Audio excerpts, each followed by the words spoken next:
My name is Zumretay Arkin. I'm the Director of Global Advocacy at the World Uyghur Congress, which is an international umbrella organization representing and defending the collective rights of the Uyghur people who are going through genocide since 2017. So at the UN, the World Uyghur Congress has been working tirelessly for the past 2 decades to advance the rights of Uyghurs and to also advocate for accountability mechanisms. Since 2018, specifically since the review by the Committee on Elimination of Racial Discrimination of China, the findings of the committee said that at least 1 million of Uyghurs were detained in camps. And in 2021, the High Commissioner's Office released its first ever independent assessment of the situation regarding Uyghurs, crimes that may amount to crimes against humanity. So since then, we have been advocating for a resolution to be tabled at the Human Rights Council, which did happen in October 2021. However, this resolution was defeated. After this, we have been trying to engage with different special procedures mandate holders to report on the situation, to release press releases, communications on different thematic issues, including enforced disappearances and arbitrary detention, forced labor, family separation, and others. We have also been engaging at the International Labor Organization in relation to the state-imposed forced labor, as well as with UNHCR regarding Uyghur refugees cases. So all of these initiatives are happening parallelly to highlight the severity of the abuses committed by the Chinese government against the Uyghur and Turkic people in these regions.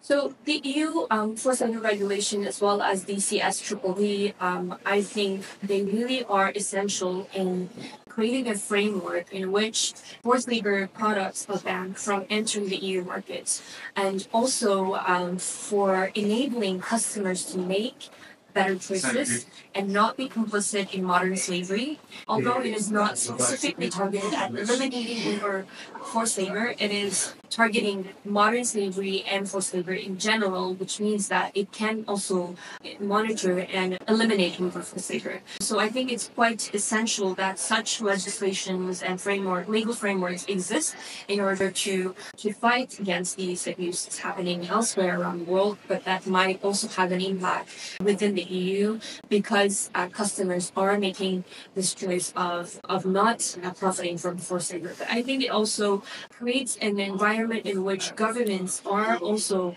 have to respond to these abuses and concerns, as well as the private sector, which are often becoming complicit directly or indirectly with these forced labor schemes around the world. So I think it sets a great precedent. Although the two legislations are quite weak, in our opinion, to target and tackle issues regarding state-imposed forced labor, it is still a great first step. What we would like to see in the future, hopefully, is changes like the presumption and the evidence being put on the private sector, because right now it falls into the EU hands to address these. But in the US, for example, we've seen with the adoption of the Uyghur Forced Labor Prevention Act that it is up to the companies to prove that they're not linked to Uyghur forced labor. The Uyghur Human Rights Policy Act was one of the first pieces of legislation that were tabled in the US, and that really comes to protect Uyghur rights in general. And what the bill, when it was tabled, was aiming to do was to first report on the situation of the abuses to Congress and by the government, and also to impose sanctions on entities or individuals who are directly involved in enabling or facilitating Uyghur genocide and other abuses, but also protecting Uyghur Americans who are living in the US from reprisals, from harassment and intimidation from the Chinese government or its policies. So it was an overall attempt to really protect Uyghur rights globally, but also the rights of those living in the US. My hopes for the Uyghurs is that in the international community that this issue will be taken seriously and that it will not fall off the agenda, whether by the UN or elsewhere, other forums, and that this issue, this genocide must be addressed in a meaningful way. And I really hope that we can all work together hand in hand to create accountability mechanisms to counter impunity, because since 2017 the Chinese government has been committing the gravest forms of abuses with absolute impunity. So this must be changed. So I hope that this will happen very soon.